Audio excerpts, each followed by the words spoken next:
Hello everyone, welcome to the Green Man channel. Hope you're doing good and well. So for this episode of me revisiting my favourite sci-fi TV episodes of all time, I am going back to the British sci-fi comedy series Red Dwarf and its third season and fifth episode called Timeslides.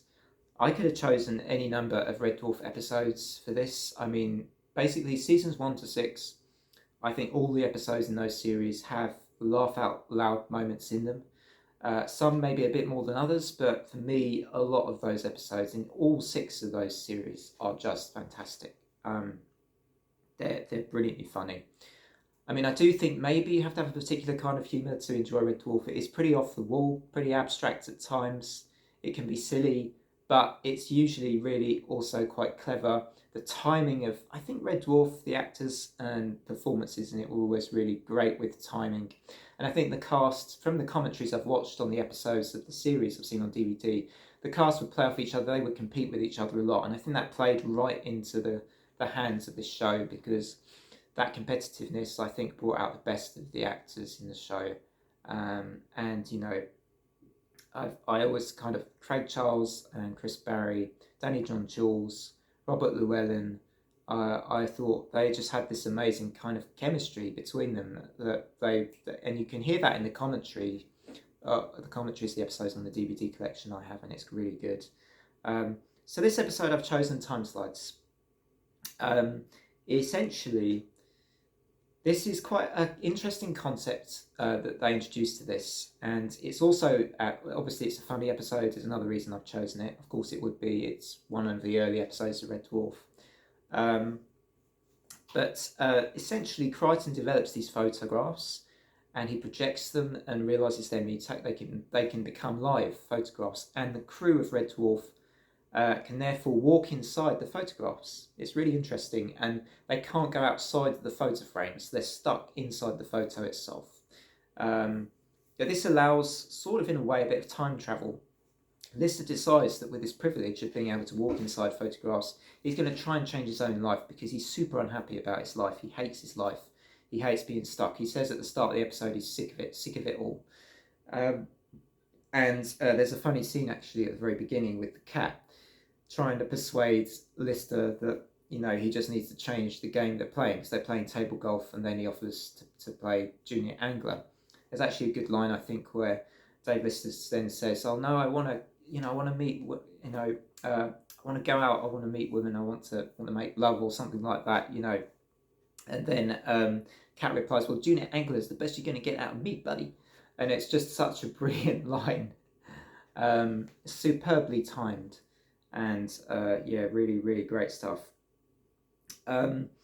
So I've gone slightly off on a tangent there, but Lister is looking to improve his life. That's the kind of short story here. And he decides to do that. He's going to change history, walk inside one of his own photos, right? So projects one of his own old photos so that he can walk inside that photo and invent a tension sheet. Because you know, he realises, oh, this guy called Thicky Holden invented the tension sheet, made millions, became rich. So Lister steals that idea and decides he's going to do it himself, and he makes his life a dream. He becomes a millionaire. He marries a really rich woman called Sabrina Mulholland Jones, and I love that name. And he lives this high life.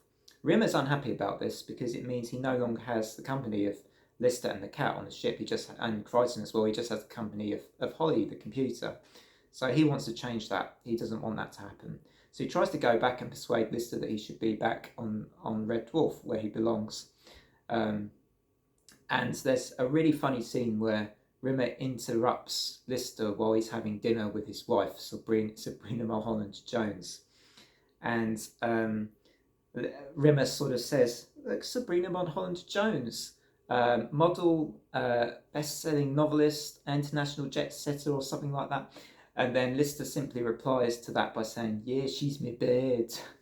And I remember when I first saw this episode, I think that moment made me laugh out loud the most for some reason. It's just a kind of comedy of contrast between Lister and his wife, and it's hilariously kind of just pointed out almost there.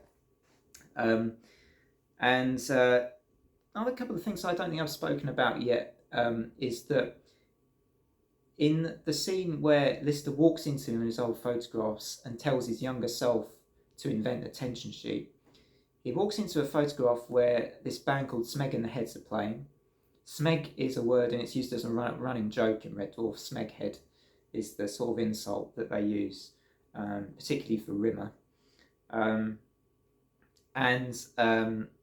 So he goes back, he discovers his younger self playing in a band and 2 guests in the band. This is great because I didn't know this, and this is a link to the metal part of my channel as well. There's a link to the music side of the channel here, right? Jeffrey Walker and Bill Steer of Carcass were the band members here that were playing with younger Lister. The guy playing younger Lister, who was actually Craig Charles's brother as well. So you have all these interesting things. You also have featuring this episode Chris Addy as the butler, who puts in a superb little cameo performance.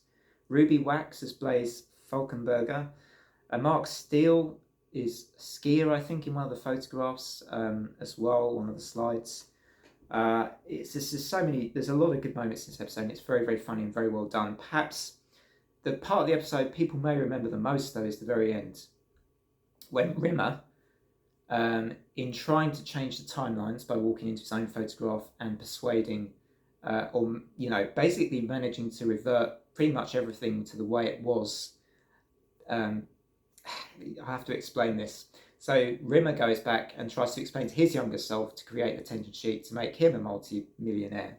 And the problem is that Thicky Holden, the inventor of the tension sheet, of course, overhears. So all that happens is that everything goes back to how it was. But not quite everything goes back to how it was. Rimmer, he's human, and he discovers human. And the most perhaps memorable line of the entire episode is at the end. Rimmer goes, when he discovers he's human, unpack Rachel and get out the puncture repair kit, or unpack Rachel and bring out something like that, and he runs away in joy before he manages, I think, to create an explosion and blow himself up. And there's a great reaction between Lister and the cat, I think, at the end when they're like, "What was he saying?" And they just kind of shrug their shoulders and go, "Don't know." It's just a great episode, this one. Really enjoyed it, and it was fun to go back to. So that's it. That's the end of this episode of this series. It may well be the end of the series, I think.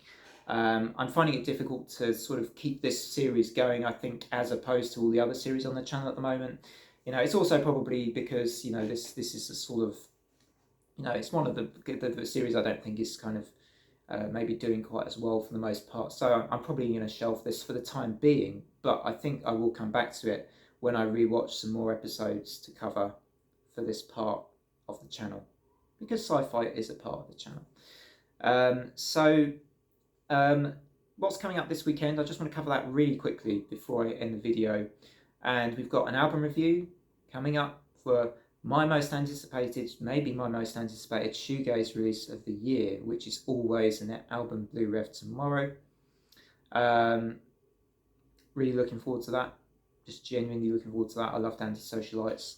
From the singles I've heard, they have very short songs, but they sounded really good. So I'm quite excited and hyped for the new Always. I've also got, obviously, the countdown of my top 40 songs carrying on day after day at the moment. And then lastly, of course, Sunday, we will have another Dark Horse Discs episode back with the kind of original trio of the series, really. Myself, Chilsey on the Couch, and JC Rock and Metal Reviews. Thanks as always for watching, everybody. Till next time, take care.